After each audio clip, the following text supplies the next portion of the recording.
সিদ্ধান্ত নিতে হবে প্রতীক তিনটা হবে না একটা হবে, এটা আমাদের সিদ্ধান্তে আসতে হবে। কারণ প্রতীক যদি একটা হয় তাহলে সারা বাংলায় কর্মীরা কাজ করতে সুবিধা হবে। দুই নাম্বার, অনেকেই বলেছেন আমি সিদ্ধান্ত নিতে দেরি করেছি। আমি বলবো আমি সিদ্ধান্ত নিতে দেরি করি নাই, সুন্নি জোট সিদ্ধান্ত নিতে দেরি করেছে।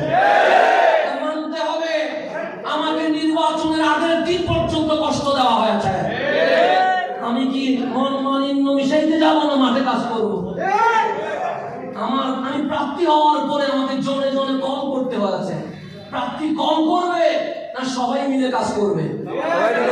আপনারা যে বলছেন আমাকে প্রার্থী হতে, আমি বলবো আগে বলকারের সুন্নি জোট, চাঁদগাঁওয়ের সুন্নি জোট, পাঁচলাশ বাইজিদের সুন্নি জোট একসাথে সিদ্ধান্ত হয়ে লাইভে আসেন কাকে প্রার্থী দিবেন।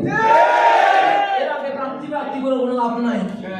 কারণ আপনারাই তিন জোটে, বলকারের জোট একসাথে বসেন, চাঁদগাঁওয়ের জোট একসাথে বসেন, নামে সুন্নি জোট দিয়ে কোনো